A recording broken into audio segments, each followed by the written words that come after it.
జరిగే యుద్ధం ఒకటే. కానీ ఎవరి దృక్కోణాలు వాళ్ళకు ఉంటాయి. ఉదాహరణకి పుతిన్‌కి, అదేవిధంగా ట్రంప్‌కి వాళ్ళ యొక్క ఆలోచన ధోరణి ఈ యుద్ధాల గురించి ఎలాగున్నాయంటే,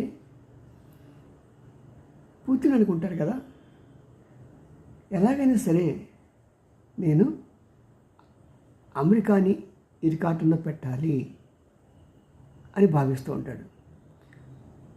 ఇతను మాత్రం మన ట్రంప్ లేదు, నన్ను కాదు, నేను ఎలాగైనా సరే చైనాని ఇరుకాటంలో పెట్టాలి అని ఎప్పటికప్పుడు ప్రయత్నాలు చేస్తూ ఉంటాడు.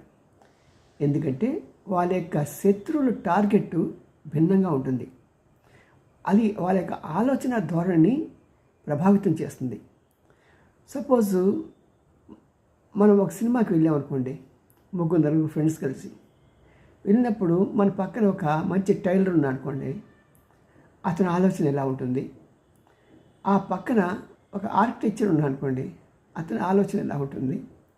అతని పక్కన ఒక మంచి రచయిత ఉన్నాడు అనుకోండి, అతని ఆలోచన ఎలా ఉంటుంది అని గమనిస్తే, సపోజ్ అతని పక్కన ఒక మెడికల్ షాప్ అయిన ఉన్నాడు అనుకోండి, అతని ఆలోచన ఎలా ఉంటాయి అని గమనిస్తే, వాళ్ళకి ఏదో సీక్వెన్స్లో ఈ యొక్క డాక్టర్లు ఈ జబ్బులు పడినప్పుడు పక్కన వాళ్ళు కొన్ని మందులు పెడుతూ ఉంటారు. ఈ మందుల షాప్లో అతను చెప్తాడు, అతను చెప్పే ఆ పేషెంట్ బాధపడే ఆ జబ్బుకిను ఇక్కడ పెట్టిన మందులకి అసలు పోలికే లేదండి, మన ప్రజలందరూ బ్లఫ్ చేస్తున్నాడు అంటాడు మెడికల్ షాప్ అయిన. కానీ ఆ పక్కన ఉన్న టైలరు ఏం చేస్తున్నాడంటే, ఇప్పుడు లేటెస్ట్ ఫ్యాషన్స్ ఉన్నాయి, హీరో గారు షర్ట్ ఎలా ఉంది, హీరోయిన్ యొక్క జాకెట్ ఎలా కుట్టాడు, ఎలా వేసుకుంది, ఇలాంటివన్నీ గమనిస్తాడు. చూసారా ఆమె జాకెట్లో కొత్తగా మార్పు ఎలా వచ్చిందో? మీ అందరూ తెలుసు జాకెట్ల సంగతి, ఈ షర్ట్ల సంగతి, ఇవన్నీ కూడా. ఒకప్పుడు పెద్ద పెద్ద చెట్లు చేతుల్లో ఉండేవి, తర్వాత మెల్లిగా కింద దిగటం, ఆ తర్వాత పైకి ఎగిపోవడం, ఆ తర్వాత అసలు చేతిలో లేకపోవడం, ఇలా రకరకాల fashions. It is all in the game. ఎవరు క్రిటిసైజ్ చేయడం కాదు. అలాగే ఎవరి యొక్క ఆలోచన ధోరణి వాళ్ళకి అలాగుంటూ ఉంటుంది. దాన్ని మనం క్రిటిసైజ్ చేయాల్సిన అవసరం లేదు.